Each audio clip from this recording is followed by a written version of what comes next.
Hello दोस्तों, रुक जाइए फ्रेंड्स। ये है आज का जो वीडियो है वो है पंक्चुएशन। अगर आप क्लास 10th में है या 12th में है और एग्जाम एकदम जानते हो एकदम पास में आ गया है तो ये बहुत ही अच्छा आपके लिए वीडियो है। आज पंक्चुएशन के बारे में जान लेंगे तो कल आपको नंबर लाने में दिक्कत नहीं होगी फ्रेंड्स। तो फ्रेंड्स आज पंक्चुएशन बहुत अच्छे तरीके से देखेंगे, बेस्ट तरीके से देखेंगे और इस पूरा निचोड़ देखेंगे इसका, मतलब एक एक करके बढ़िया से देखेंगे। ठीक है फ्रेंड्स, अगर आप चैनल पर नए तो चैनल को सब्सक्राइब कर दीजिएगा, वीडियो को लाइक कर दीजिएगा, चैनल को ज़्यादा से ज़्यादा अपने फ्रेंड को शेयर कर दीजिएगा। तो फ्रेंड्स आपका टाइम लगता है, ज़्यादा से वीडियो को स्टार्ट कर देते हैं। ठीक है, तो फ्रेंड्स पंक्चुएशन जो होता है उसको बोलते हैं विराम चिन्ह। हिंदी में क्या बोलते हैं? विराम चिन्ह।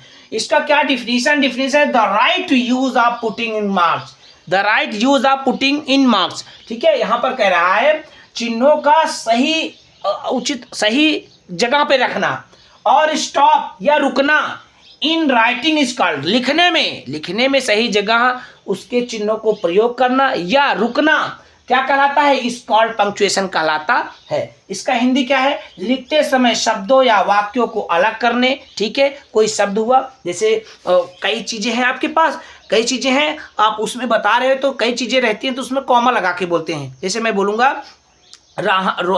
बोलूंगा रहमान बॉट पेंसिल, कॉमा लगाएंगे, pencil comma copy comma eraser and a bag. ठीक है, इस तरीके से। ओके, जब कई चीजें रहती हैं तो उसमें क्या कॉमा लगाते हैं। तो वही कह रहे हैं लिखते समय ये शब्दों हो गया या वाक्यों को अलग करने या भाव को स्पष्ट करने के लिए प्रयोग किए गए उचित विराम चिन्ह को पंक्चुएशन कहते हैं। ठीक है फ्रेंड्स, तो फ्रेंड्स ये हो गया आपके पंक्चुएशन का जो डिफिनीशन है। अब इसको अच्छे से समझिए। दीज आर 10 टाइप्स, मैंने बताया था दीज आर 10 टाइप्स होते हैं। इसमें भी 10 टाइप्स में भी हम आपको बताएंगे फ्रेंड्स कि अभी आप देखना, एक होता है आपका फुल स्टॉप होता है फ्रेंड।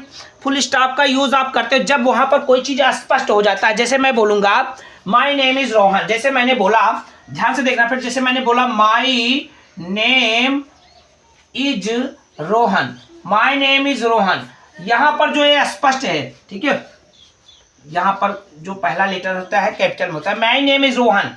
अब यहां देखो, यहां पर भाव स्पष्ट हो जा रहा है कि मेरा नाम रोहन है। ऐसे जगह पे जहां पर भाव स्पष्ट हो जाए, क्लियर हो जाए, वहां पर क्या लगता है? फुल स्टॉप लगता है। यानी अब जो अगला शुरू होगा वो दूसरा कुछ भाव ला सकता है। ठीक है, ये होते हैं। अभी मैंने बताया, देखो इन कॉमा का जो प्रयोग होता है गलत हो, जैसे मैंने लिखा है रोको मत जाने दो, ये तो हुआ कोई आया उसको रोको मत जाने दो। ठीक है, ये हो गया। अगर यही कॉमा गलत से मत के बजाय यहां लग गया तो हो जाएगा रोको मत जाने दो। जरा सोचो, ये कॉमा कितना वर्क किया? यही है। अगर कॉमा का गलत जगह पर ही उपयोग होगा तो अर्थ का अनर्थ हो जाएगा। समझ गए ना?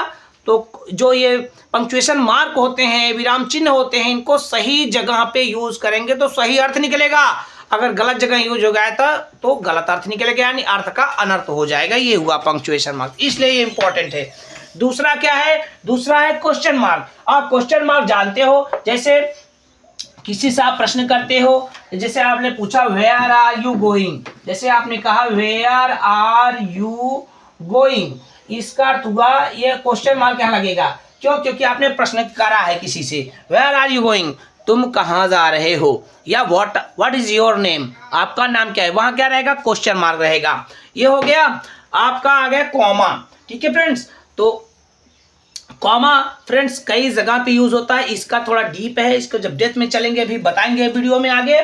ठीक है, अब आ गया दूसरा डबल या सिंगल क्विटेशन मार्क। अब डबल या सिंगल क्विटेशन मार्क क्या बोलते हैं? इसको जो डबल होता है ना फ्रेंड्स, इसको हम क्या बोलते हैं? इसको इन्वर्टेड कामा भी बोलते हैं। जैसे आता है ना, जब हम डायरेक्ट इनडायरेक्ट पढ़ते हैं तो ऐसे आता है ना, ऐसे डबल, इसको हम दूसरे शब्दों में इसको क्या बोलते हैं? इन्वर्टेड कामा भी बोलते हैं। या आप बोल दो डबल है तो डबल क्विटेशन मार्क बोल दो, अगर सिंगल है तो सिंगल क्विटेशन मार्क लगा दो, ऐसा ही होता है। ठीक है, एक होता है एक्सक्लामेशन यानी मार्क ऑफ एक्सक्लामेशन।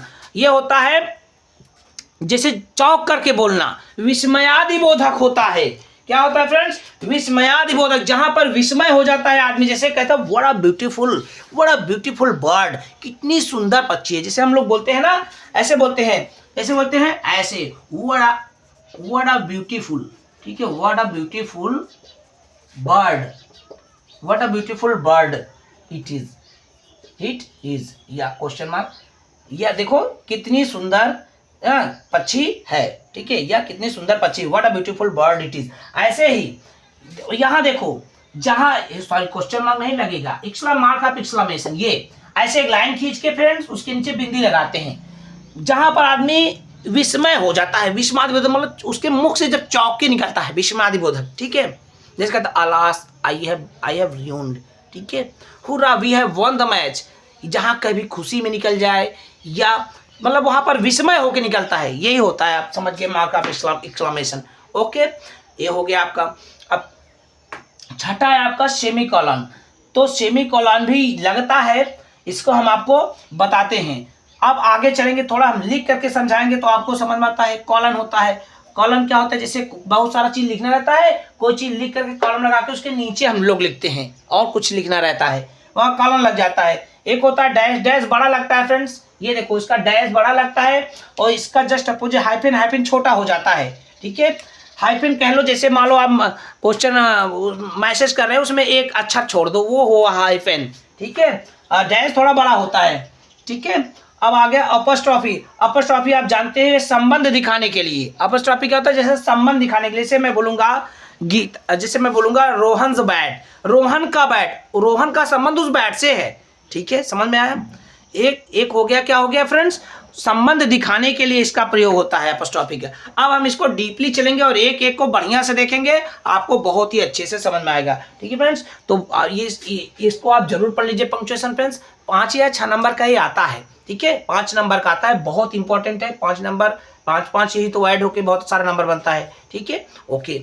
और चलो अब देखते हैं वीडियो। और अगर आपको जो भी छोटे छोटे मार्क पे ध्यान दीजिए फ्रेंड्स, ये बहुत ज़रूरी होते हैं, जैसे डायरेक्ट इनडायरेक्ट नहीं आता है तो आप मेरा वीडियो जाके देख लीजिए, अगर आपको passive active voice passive voice नहीं आता तो जाके देख लीजिए वॉइस, तो बहुत अच्छे से समझ में आ जाएगा वीडियो के, ठीक है। चलो अब बढ़ते हैं और एक एक को बढ़िया से देख लेते हैं फ्रेंड्स। तो फ्रेंड्स फुल स्टॉप देख लेते हैं।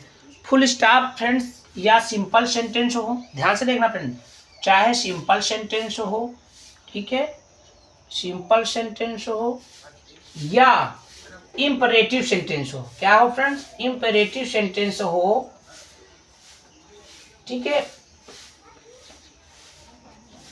इन सब के लिए लगता है, जैसे केवल इसके लिए ध्यान देना फ्रेंड्स, सिंपल सेंटेंस हो या इंपरेटिव। जैसे सिंपल क्या होगा, जैसे आई लिव इन प्रयागराज, मैं प्रयागराज में रहता हूं, यहां पर देखो बात स्पष्ट है तो फुल स्टॉप है, ठीक है। जैसे मैं बोलूंगा कम हियर, यहां आओ, यहां भी बात कंफर्म है, कम हियर, गो देयर, जरा ध्यान देखना, गो देयर, यहां भी बात स्पष्ट है, यानी जिसमें पूरा भाव स्पष्ट हो जाए वहां फुल स्टॉप, ठीक है, अधूरा ना रहे। अधूरा कहाँ रहता है, कॉमा कॉमा यानी अर्ध विराम होता है, वहां अर्ध विराम यानी कहानी जो है आधा है, समझे क्या, ठीक है। तो ये हो गया आपका full stop final.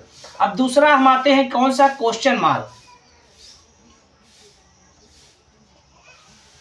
Question mark, ठीक है, क्वेश्चन मार्क यानी ऐसा। अब ये क्वेश्चन मार्क भी अपने आप में सीमित है, ठीक है, क्वेश्चन मार्क भी अपने आप में क्या है फ्रेंड्स, अपने आप में सीमित है। जैसे मैं बोला where do you live, where do you live, एक चीज याद रखना फ्रेंड्स, क्वेश्चन मार्क ना केवल प्रश्नवाचक चिन्ह में ही लगता है और इसका यूज नहीं है कहीं। बहुत इजी है ना, दो आपके लिए बहुत इजी हो गया। वेयर डू यू लिव, आप कहाँ रहते हो, ठीक है। जैसे मान लो मैंने बोला what are you doing, what are you doing, तुम क्या कर रहे हो, हाउ आर यू।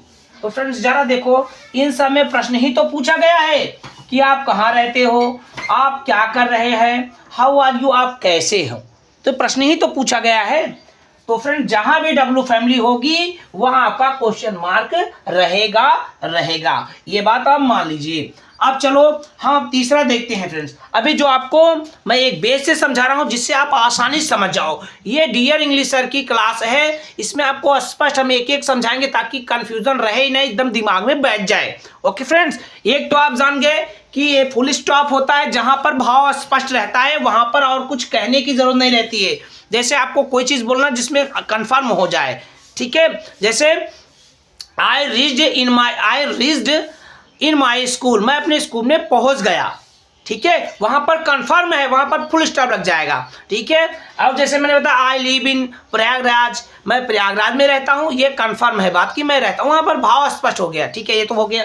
ऐसे ही मैंने बताया क्वेश्चन मार्क, जहां पर ये प्रश्नवाचक चिन्ह रहता है जिससे हम प्रश्न करते हैं। डब्लू फैमिली आ जाए, ठीक है, कहीं हाउ से भी होता है, हाउ आर यू, हम, ठीक है, ऐसे ही। अब हम बात करते हैं एक तीसरा है जो फ्रेंड्स, वो तीसरा आपका है मार्क्स ऑफ एक्सप्लेनेशन या एक्सक्लामेशन मार्क। एक्सक्लामेशन मार्क उसको बोलते हैं मार्क ऑफ एक्सक्लामेशन, ठीक है। इसको बोलते हैं विस्मयादि। ये कैसा होता है, ऐसे लाइन खींच के ऐसे लगा दो बिंदी, ठीक है। ये भी कंफर्म होता है जहां पर कहीं, इसे फ्रेंड्स समझना, मैं भी बता रहा था इससे पहले थोड़ा सा वीडियो में और पहले, कि जहां पर बहुत खुशी में वो निकल जाए शब्द, वाक्य निकल जाए, या बहुत दुख में निकल जाए, या कहीं पर हम बहुत विस्मय होके बोल दें, तो ये सब में क्या आते हैं, विस्मयादि बोधक होते हैं। ये तो कंफर्म हो जाते हैं। जैसे मैंने भी बोला था, जैसे आपने कोई पक्षी देखा, कहोगे what a beautiful bird it is ना। जैसे आप बोलोगे what a beautiful bird it is, ऐसे, ठीक है।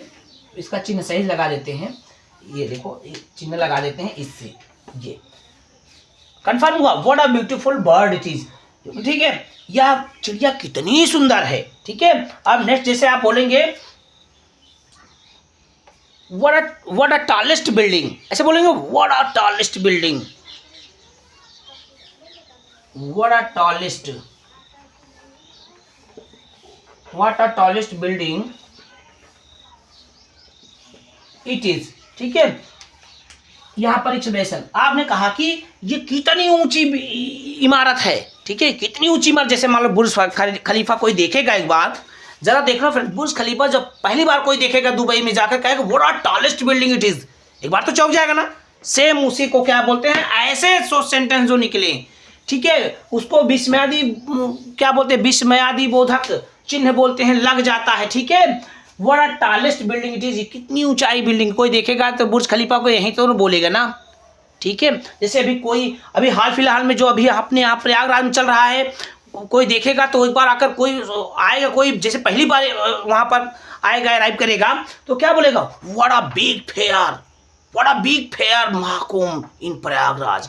क्या लगेगा जरा सोचो। यहाँ वाट से यहाँ क्वेश्चन मत लगा देना, इसीलिए मैं आपको बता रहा हूं कि सर यहाँ तो डब्लू आ गया, डब्लू फैमिली वॉट आ रहा है, तो यहाँ क्वेश्चन मार्क नहीं, भाव समझो, वो कैसे कह रहा है, वो चौक के कह रहा है what a beautiful bird it is, भाव समझो। जैसे कोई महाकुंभ देखेगा तो what a big fair held in Prayagraj, कैसे बोलेगा, ऐसे बोलेगा व्हाट अ बिग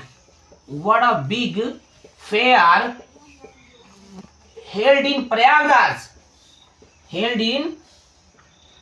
प्रयागराज, जरा सोचो, ऐसे ही बोलेगा तो यहां पर एक्सक्लेमेशन मार्क लगेगा, क्योंकि उसका जो भाव है ना वो हमें बता रहा है कि कितना बड़ा मेला प्रयागराज में लगता है। बड़ा big fair held in Prayagraj, चौंक जाएगा ना एक बार देखेगा कोई आदमी। बताओ, ये हो गया आपके, ये 3 कंफर्म हो गए। ये आपके 3 जो है ना, ये आपके सॉलिड हो गए। पहला तो फुल स्टॉप, दूसरा है क्वेश्चन मार्क, तीसरा एक्सक्लेमेशन। कोई है कंफ्यूजन? नहीं है कंफ्यूजन, ठीक है फ्रेंड्स। अब वीडियो में आगे बढ़ते, ठीक है फ्रेंड्स। इस तरह से आपको एक्सक्लेमेशन बहुत अच्छे से समझ में आ गया होगा। इसका भाव समझ के आप नहीं तो आप व्हाट देखेंगे, क्वेश्चन मार्क लगा देंगे तो गलत हो जाएगा। भाव पहले एक बार उसको सेंटेंस को पढ़ना है आपको, ठीक है। जैसे मैं बोलूं, जैसे हाउ ब्यूटीफुल, जैसे मैं बोलूं हाउ ब्यूटीफुल सीज, यहां पर एक्सक्लेमेशन मार्क लगेगा। आप कहोगे सर क्यों लगेगा, जरा सोचो। उसने कहा वह कितनी सुंदर है, जैसे किसी ने किसी को देखा, उसके मन में विचार आया, तो आदमी से सोचता ना कि कोई चीज़, जैसे गांव का कोई आदमी शहर में गया तो कहेगा how how beautiful she is, कहेगा ना, ठीक है। उसको अपने हिसाब समझ लेना फ्रेंड। ये कहने का अर्थ मेरा है कि सेंटेंस को पढ़ो, वो बताएगा कि मैं कैसा हूं, मैं क्वेश्चन मार्क हूं कि एक्सक्लामेशन मार्क हूं, ठीक है। वो सेंटेंस ही आपको बता देगा पढ़ने के बाद, ठीक है। अब हम बढ़ेंगे और आगे बढ़ जाएंगे वीडियो में। उम्मीद करते हैं फुल स्टॉप, क्वेश्चन मार्क और एक्सक्लामेशन मार्क आपको बहुत अच्छे से समझ में आ गया होगा, ठीक है। ओके, इसलिए मैंने आपको ये बता रहा हूं ताकि आपको उस एक स्टाइल से ले चले, ताकि आपको समझ में आ जाए, ठीक है। फुल स्टॉप कहाँ लग जाता है, ये कंफर्म हो गया है, जहां भाव स्पष्ट हो जाता है। क्वेश्चन मार्क वहां लगता है जहां पर केवल प्रश्न ही पूछना रहता है, ठीक है। लेकिन एक्सक्लामेशन मार्क जो होता है, जो विस्मयादि बोधक चिन्ह लगता है, वहां पर विस्मय की चीजें होती हैं, या तो बहुत खुशी में या तो बहुत दुख में। जैसे कोई बोलेगा alas I am ruined, I have ruined, मैं तो टूट चुका हूं, मैं नष्ट हो चुका हूं, अलास। तो अलास में क्या रहेगा, अलास में, अलास वर्ड ऐसा है, अलास जैसे कोई बोला अलाश, तो यहाँ ऐसे लग जाएगा, एक्सक्लेमेशन मार्क यहाँ लग जाएगा। इसको मैं दूसरी पेन से लगा देता हूं, ऐसे आएगा अलाश, वो कहेगा आई हैव रून्ड, ये ठीक है। यहां फुल स्टॉप लग गया, आई हैव रून्ड, क्योंकि अलास ही है, हाय, वो कह रहा हाय, अलास मीन्स होता है जैसे हाय, मैं तो बर्बाद हो चुका, मैं तो नष्ट हो चुका, ठीक है। तब यहाँ फुल स्टॉप लगा। बट यहाँ देखो, यहाँ लगा कि नहीं लगा, क्योंकि वहां पर आया है अलास, हाय, वो मतलब हाय, चौक के बोलो हाय। जैसे किसी का रातों रात व्यापार गड़बड़ हो जाए, कोई चीज हो, सुबह उठ गए हाय मैं तो बर्बाद, ठीक है, ऐसे। चलो फ्रेंड्स, अब बढ़ते हैं वीडियो में आगे, वीडियो बड़ा हो रहा है, अब आगे बढ़ते हैं। तो फ्रेंड्स हम आ गए कॉमा पे, चौथा नंबर, ठीक है। कॉमा का प्रयोग मैंने अभी बताया था, three things in a sentence, 3 या 4 things in a sentence, it means used comma. अगर 3 चीजें या 4 चीजें एक सेंटेंस में हो तो इसका मतलब है कि कॉमा का यूज करना है, ओके, कंफर्म। जैसे मैं बोलूंगा, जैसे मैं बोला रोहन, मैंने क्या लिखा, रोहन, ठीक है, रोहन परचेज्ड, रोहन ने खरीदा, ठीक है, रोहन परचेज्ड अ पेन, कॉमा इरेजर, कॉमा, ये हो गया कॉमा, ये कॉमा ऐसे, ठीक है, कॉमा, सॉरी फ्रेंड्स, कॉमा थोड़ा छोटा लगाएंगे, एंड अ बुक, ठीक है, ये हो गया। रोहन परचेज्ड अ पेन, इरेजर, ठीक है, एंड, ठीक है, अ बुक। रोहन ने एक कलम, इरेजर और एक किताब खरीदा, ठीक है। इस तरीके से ये हो जाएगा, ठीक है। जैसे मैं बोलूंगा he is kind, honest and laborious person, ठीक है। जैसे मैं बोलूंगा वह दयालु, ईमानदार और मेहनती इंसान है, ठीक है। तो इस तरह से या आप लिख सकते हो कि कॉमा का। जरा देखो यहाँ कितनी चीजें यूज हो रही हैं, समझने वाली बात है। मैंने अभी बोला था 3 थिंग्स या 4 things in a sentence, it means comma use in this sentence, okay. देखो जैसे मैंने कहा यहाँ पर आप पेन है, एक थिंग्स हो गई, एक चीज हो गई, इरेजर हो गया, दूसरी और तीसरी क्या होगा, बुक। तो 2 के बाद जब 2 आ गए या 3 आ गए, 3 लिखना है तो 3 है तो 2 लगा के एक एंड लगाते हैं, 4 है तो 3 में कॉमा लगा के चौथे वाले में साथ एंड लगाते हैं, ठीक है। बट यहाँ पर देखो काइंड, ऑनेस्ट एंड लेबोरियस, 3 ही है। अगर ये 4 होते तो 3 के साथ कॉमा, चौथे के साथ एंड लगा देते, समझ गए, यही है आपका कॉमा, ठीक है। और कॉमा यूज होता है फ्रेंड्स, एक होता है जब हम डायरेक्ट इनडायरेक्ट नरेशन पढ़ते हैं तो रिपोर्टिंग वर्ब में भी लगाते हैं। जैसे मैं बोलता हूं, जैसे मैंने कहा ही सैड टू मी, अब देखो यहाँ कॉमा लगाते हैं ही नहीं लगाते हैं, हम इसको दूसरी पेन से लिखते हैं ताकि आपको स्पष्ट रहे। देखो यहाँ कॉमा लगाते हैं ऐसे, ही सेड टू मी, देखो ये पार्ट क्या हो गया, ये रिपोर्टिंग वर्ब हो गया। अब हम जब रिपोर्टेड स्पीच लिखते हैं तो उसको डबल, अभी इसका भी उपयोग आ गया, ये देखो, इसको मैंने बोला था ना डबल क्यूटेशन मार्क को ही हम बोलते हैं इन्वर्टेड कामा, आया ना उसका भी उपयोग। ये ही सेड टू मी, इसका अर्थ हो, he said to me I am going to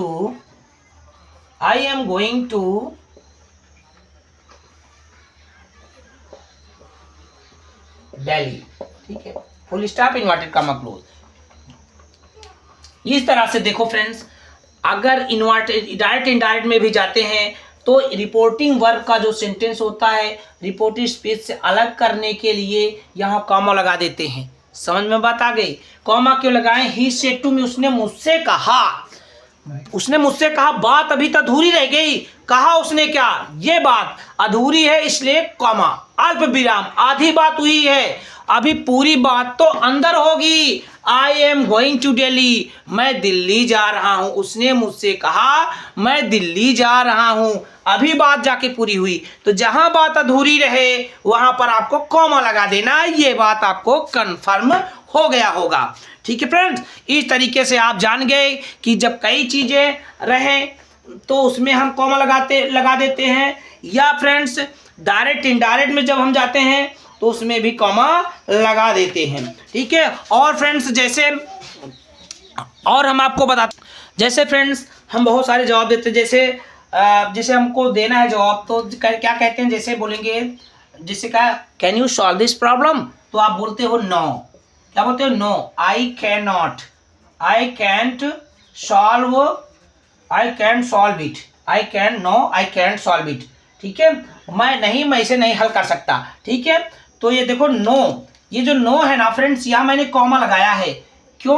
क्योंकि अभी नहीं आया है, लेकिन बात अभी स्पष्ट नहीं है, बात यहाँ आगे स्पष्ट हो रही। आई कैन सॉल्व इट, नहीं मैं इसे हल नहीं कर सकता हूँ। ठीक है, ओके।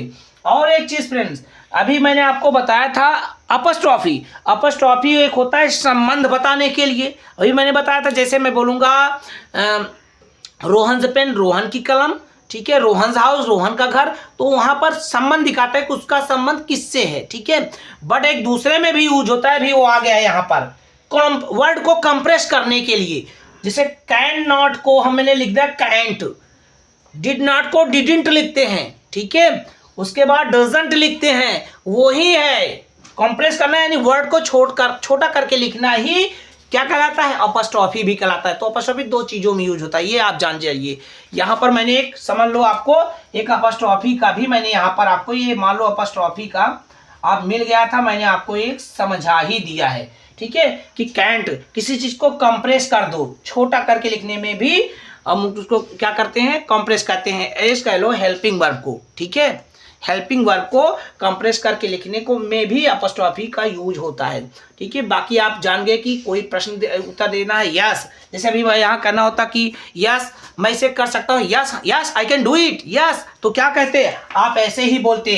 कैसे बोलते फ्रेंड? लिखते यस, कॉमा लगाते। मैं कॉमा यहाँ दूसरे पेन से लगाता हूँ ताकि आपको कोई दिक्कत न हो, मुझे आपको समझाने में कोई दिक्कत नहीं रहे, आप समझ जाओ ताकि मार्क सिक्योर कर पाओ। ठीक है, yes I can do it, yes I can do it, I can do this या डू इट। ठीक है, आई कैन डू दिस, हाँ मैं इसे कर सकता हूं। यहाँ बात अधूरी हुई थी तो कॉमा लगा, आगे बात पूरी हो गई, हाँ मैं इसे कर सकता हूं, तो ये हो गया आपको कॉमा। तो बहुत सारा मैसेज आ रहा था बहुत सारे बच्चों का, बहुत सारे हमारे प्यारे बच्चों का कि सर पंक्चुएशन पढ़ाइए। ठीक है, तो आज मैं आपके लिए वीडियो लाया हूं बेस्ट तरीके से फ्रेंड्स, आप इसको पढ़ लेना। आप जब भी सेंटेंस पढ़ोगे तुरंत आपको बैठेगा कि कहाँ हमको कौन सा साइन लगाना है, क्योंकि जो 10th और 12th का एग्जाम होता है वहां पर पूछता है कि सेंटेंस दे देगा, पूछेगा कि कहाँ सही उचित पंक्चुएशन मार्क का उपयोग करो, तो आपको पढ़ करके जहां जहां लगे वहां लगा दीजिए। जब आप इसको बहुत अच्छे से पढ़ेंगे तो आप अच्छे से लगा पाएंगे। अब हम बढ़ते हैं, कॉमा हो गया आपका। तो फ्रेंड्स अब हमारा कॉमा हो गया, थोड़ा से जान लो फ्रेंड्स। जैसे मान लो फ्रेंड्स हमें आता भी, मैंने बताया नो करके आता है, यस करके आता है, ओ भी करके आता है, how ever, more ever, why, जिसे हम कहते हैं नहीं, जैसे कहते हैं कोई पूछेगा तुम वहां क्यों नहीं गए, तो कहेगा व्हाई, तो कॉमा कहता है व्हाई, यानी वो चौक के बोलेगा व्हाई, तो वहां कॉमा लगेगा, तब वो आगे पूछेगा तुम वहां क्यों नहीं गए, इंग्लिश में आपसे ऐसे पूछेगा।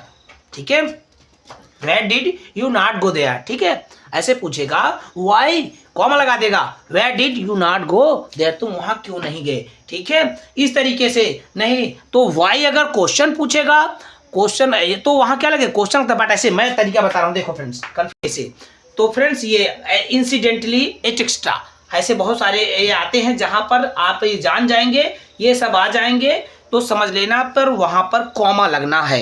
ये बहुत सारे, इनको एक बार ध्यान से आप पढ़ लीजिए।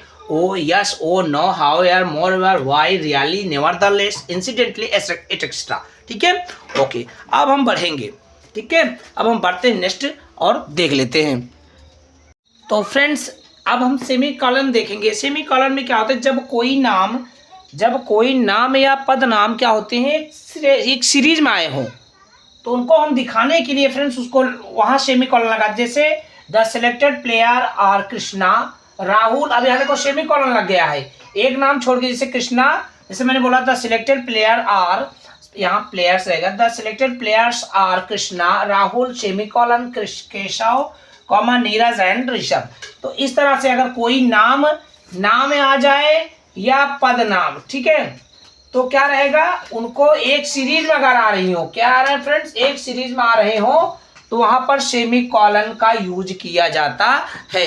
ठीक है फ्रेंड्स, इस तरह से हम सेमी कॉलन का यूज हम कर लेते हैं। ठीक है, और फ्रेंड्स जब कोई इंडिपेंडेंट क्लॉज क्या होता है, जैसे कोई इंडिपेंडेंट क्लॉज हो, इंडिपेंडेंट क्लॉज किसे कहते हैं फ्रेंड्स, देखो जो अपने आप में ही अर्थ निकाल दे, अपने ही सेंटेंस में अर्थ निकल जाए, किसी के ऊपर डिपेंड ना रहे। ठीक है, एक होता है डिपेंडेंट क्लॉज, एक होता है इंडिपेंडेंट क्लॉज।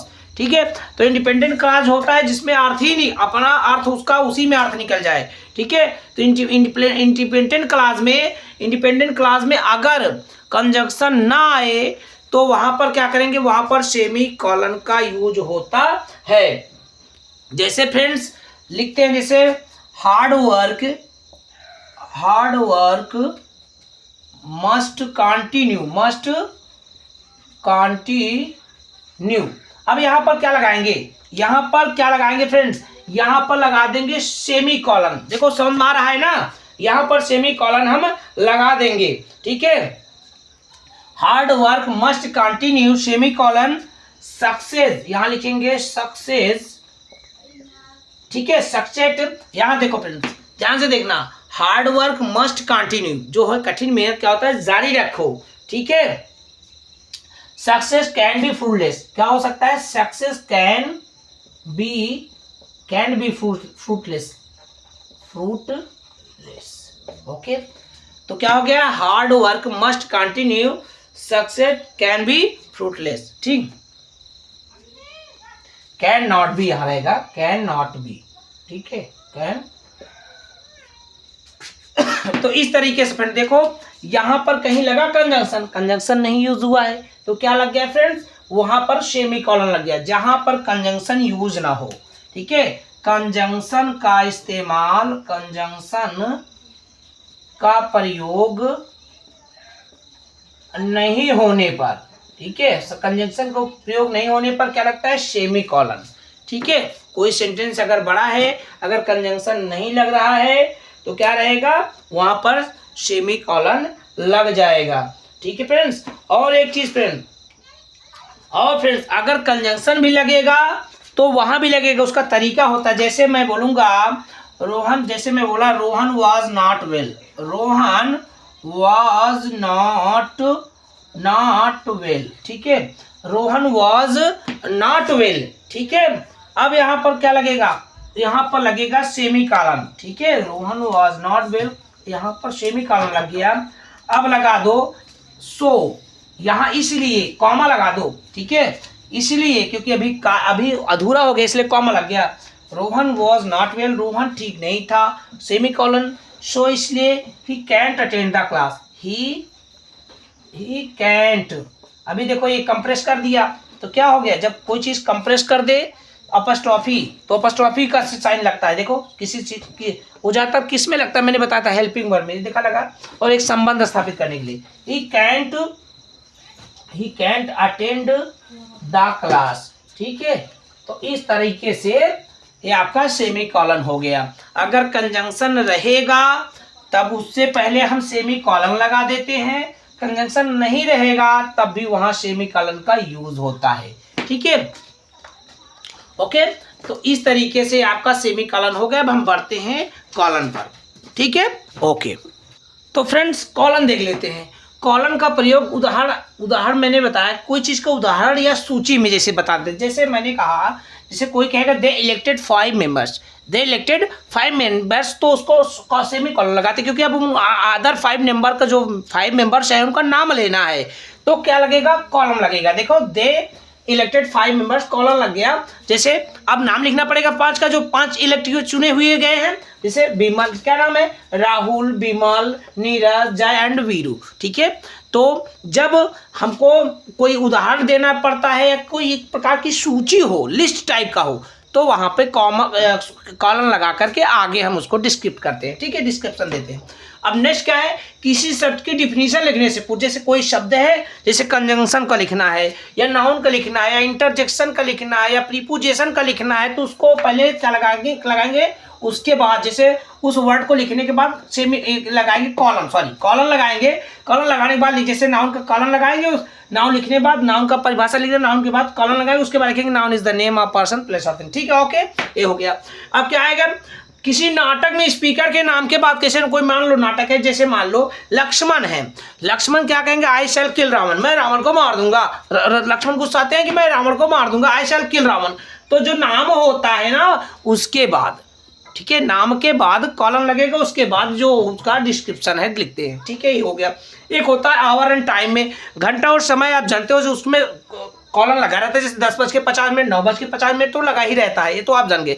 एक होता है रेशियो एंड प्रपोर्शन, आपने पढ़ा है मैथ में, प्रपोर्शन या अनुपात बताने के लिए क्या लगाते हैं, ये जैसे 5:10, या हम इसको जहाँ फॉर डाटा रहता है क्या बोलते हैं, इसको प्रपोर्शन बोलते हैं मैथ में। बट ये क्या है, कॉलन ही तो है, क्या है, कॉलन ही तो। देखो ये कॉलन, 2 कॉलन लग गया, तो 2 कॉलन लग गया तो बन गया वो प्रपोर्शन बन गया।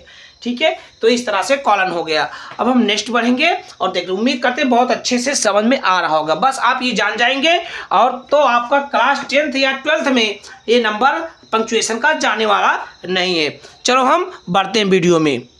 तो फ्रेंड्स डैश यानी हाइफन से बड़ा उसका होता है साइन। ठीक है, तो डैश का जो होता है बड़ा होता है, क्या होता है, विचारों में, ग्रामेटिकली कंस्ट्रक्शन में अब रस्ट चेंज होता है हो। तो जैसे friends, he lost the game but I go to market, he lost the game, वह क्या किया, मैच को गंवा दिया, but I am go to market, लेकिन मैं बाजार जाता हूँ। ठीक है, उसमें चेंज हो जाता है। और कैसे, और किस में लगता है, जैसे पेज नंबर टेक्स्ट है, जैसे आप पेज में किसी बताओगे ना, ये कोई चीज़ बता रहे हो कि वो 1 से 10 तक के पेज में है। ठीक है, तो वहां देखो डैश लगता है नहीं, हम इसको बताते हैं कि ये 1-10 पेज पे मिलेगा, यानी 1 से, इसको हम कहते हैं, हिंदी में बोलते हैं 1 से 10 तक के पेज के बीच में वो मिलेगा। ठीक है, एक हो गया। और एक होता है फ्रेंड, जैसे किसी वाक्य में किसी प्रकार की रुकावट को,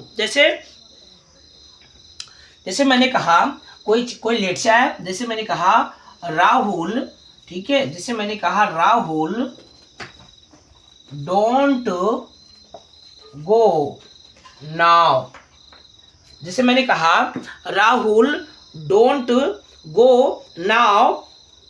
अब यहां पर देखो तो already you are too late,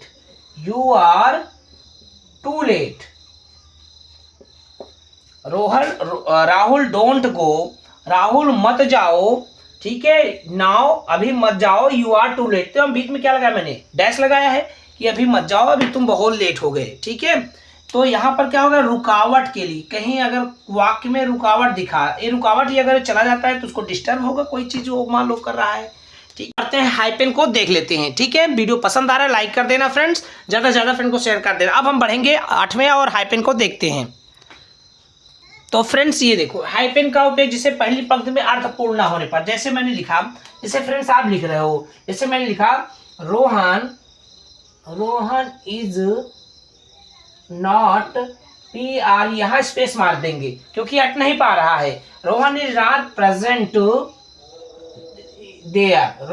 not present there, देखो, तो वहां इसका प्रयोग होता है, जैसे पहली पंक्ति में अर्थपूर्ण ना होने पर, जहां से छूटता है वहां से हम उसको क्या लगाते हैं, इसको, ये देखो, ये क्या लगा, उसको मतलब हाइपेन लगाते हैं। कौन सा है, हाइपेन। ठीक है, राम है यहाँ पर, Ram is not present there, तो प्रेजेंट में जो था वो पूर्ण नहीं हो पा रहा क्योंकि वहां पर जगह ना थी। जगह नहीं थी कि इधर लिखेंगे तो क्या लगाएंगे, बीच में हाइफन का साइन लगाएंगे, मार्क लगा देंगे। ओके, इस तरह से हम इसको लगाते हैं। ठीक है, ओके ठीक है। अब जैसे फ्रेंड्स एक चीज और आपको बता देते हैं, जैसे कोई चीज लिखते हैं, जैसे हम लिखना चाहते हैं, जैसे किसी को लिखते हैं जैसे ex chief minister, ex chief minister, ठीक है, एक्स चीफ मिनिस्टर लिखते हैं, ठीक है, या एक्स वाइफ लिखते हैं, ठीक है, ऐसे बहुत सारी चीजें हैं। ठीक है, तो जैसे जो पूर्व की चीजें रहती हैं उसके में एक्स लगा के ऐसे हाइफन लगाते हैं। ठीक है, इस बात को आपको याद रख। ठीक है फ्रेंड्स, ये आप समझ गए कि अगर कंपाउंड हो वर्ड या कॉम्प्लेक्स वर्ड हो उनके बीच में क्या लगा देते हैं, एक्स। ठीक है, आप समझ, जैसे एंटी क्लॉक, ठीक है, कैसे होता है, एंटी क्लॉक लिखते हैं ना, एंटी क्लॉक, ठीक है, ये तो इस तरह से आप समझ गए। ठीक है, ये हो गया हाइफन। हाइफन का यूज करना आपने बहुत अच्छे से सीख लिया है। और जैसे आपको मान लो लिखना रहता है कहीं कहीं फ्रेंड, जैसे 35 लिखना है तो क्या लिखते हो, 35, तो THIRTY 35 लिखते हो ना, या 5E, तो ऐसे भी हम लिखते हैं। ठीक है, जैसे 35 लिखना हुआ, 36 लिखना हुआ, ठीक है, तो कुछ ऐसे ही हम लिखते हैं। जैसे लिखना 35 माइल्स, आप यहाँ कुछ दिखाना चाहते हो माइल्स, ठीक है, या 36 किलोमीटर, ऐसे लिखेंगे 36 किलोमीटर, ठीक है, ऐसे, तो वहां क्या लगेगा, हाइफन का ही साइन लगेगा। ठीक है, अब हम बढ़ते हैं, उनको हम आपको ऑलरेडी पहले ही बता चुके हैं फ्रेंड्स। अब आता है हमारा क्या, वो डबल डैश, जिसे मैंने बताया था ना, उसको हम क्या बोलते हैं, इन्वर्टेड कामा। ये तो मैंने आपको पहले ही बता दिया कि इसका प्रयोग कहाँ लगता है, जैसे डायरेक्ट इनडायरेक्ट में। ठीक है, और बन रही बात अपस्ट्रॉफी का मैंने बताया है। फिलहाल चलो शॉर्टकट में हमको आपको बता देते हैं।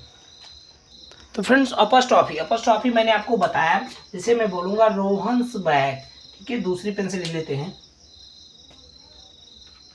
जैसे मैंने लिखा रोहन्स बैट, अभी हो गया रोहन का बल्ला। ठीक है, अब जैसे मैं लिखा सीताज हाउस, ये क्या हुआ, सीता का घर। एक इसमें हो गया संबंध, किसमें फ्रेंड्स, संबंध दिखाने के लिए। ठीक है, ये संबंध हो गया कि रोहन का बैट जो है रोहन संबंधित है, या रोहन बैट जो है रोहन संबंधित है, हाँ, घर सीता संबंधित है। ये हो गया। एक है कॉम्प्रेस करना, कॉम्प्रेस यानी आप समझ गए, शॉर्टकट किसी को लेना। हेल्पिंग वर्ब मान लो, हेल्पिंग वर्ब में ज़्यादातर ये हेल्पिंग वर्ब में यूज होता है। ऐसे जैसे मान लो कैंट, अभी मैंने बताया था कैंट, ठीक है, ऐसे लिख देते हैं, कैन नॉट लिखने के बजाय कैन लिख देते हैं। डजंट लिखते हैं ऐसे डजंट लिख देते हैं। डिडंट लिखते हैं ऐसे, ठीक है, उडंट लिखते हैं ऐसे उडंट लिख देते हैं। तो शॉर्टकट ये कॉम्प्रेस में लिखते हैं, ये अपस्ट्रॉफी यूज होता है, यानी उसको हेल्पिंग वर्ब जो है उसको हम शॉर्टकट में लिखते हैं। जैसे कैन नॉट की वजह कैंट, डजंट, डिडंट, उडंट। ओके, आप समझ गए। वैसे रोहन्स बैट संबंध दिखाने के लिए। अब आ गया इन्वर्टेड कामा आप जान गए, मैंने बताया। जैसे ही said to me common word का I am going to tell, मैंने बताया था। ठीक है, जो रिपोर्टेड स्पीच होता है उसको क्या करते हैं, इन्वर्टेड कामा के ही अंदर हम उसको रखते हैं। ठीक है, ओके, तो इस तरह से ये हो गया। हमें उम्मीद करते हैं, जैसे मैं यहाँ लिखने चल रहा हूँ, जैसे मैंने लिखा my father said to me, ये देखो मैं यहाँ कॉमा लगा दिया, अभी बात अधूरी है इसलिए कॉमा, अर्धविराम। ठीक है, अब लगाएगा इन्वर्टेड कॉमा या डबल डैश। ठीक है, क्या लिखेंगे, my father said to me don't waste your time. ठीक है फ्रेंड्स, अब यहाँ पर लगेगा full stop, inverted comma close. ये देखो डबल, ये अब आप ध्यान से समझना फ्रेंड्स, ये डबल डैश, ये इन्हीं को डबल डैश कह लो। ठीक है, या आप इन्वर्टेड कॉमा बोल लो। ये कब होता है, ये लगता है रिपोर्टेड स्पीच में। कहाँ लगता है फ्रेंड्स, रिपोर्टेड स्पीच में, जहां वक्ता द्वारा कही गई बात होती है। ठीक है, ओके, तो ये हो गया आज आपका पंक्चुएशन, ये आपका समाप्त हो गया है। उम्मीद करते हैं बहुत अच्छे समझ में आया होगा। मैंने शॉर्टकट तरीके से ही लॉन्ग भी लिया है, ये नहीं पूरा शॉर्टकट, मैंने आपको हर चीज़ उसका जो एक स्टेप मैंने आपको समझाने की कोशिश की। उम्मीद करते हैं बहुत अच्छे समझ में आएगा। वीडियो पसंद आएगा लाइक कर देना, ज़्यादा से ज़्यादा फ्रेंड को शेयर करना, चैनल को भी अगर नए हैं तो जरूर सब्सक्राइब कर लेना। ओके फ्रेंड्स, अगर आपने टेंस का वीडियो नहीं देखा है तो जाके देख लेना, और अगर आपने डायरेक्ट इनडायरेक्ट या पैसिव वॉइस का वीडियो नहीं तो मेरे चैनल पे जाके जरूर देखिए, बहुत अच्छे समझ में आएगा, क्योंकि ये सब 4 नंबर 6 नंबर के 3 नंबर के सब बहुत इंपॉर्टेंट रोल करते हैं, इनको जरूर आपको कैच करना है। ठीक है फ्रेंड, मिलते हैं नेक्स्ट वीडियो में। जय हिंद, वंदे मातरम।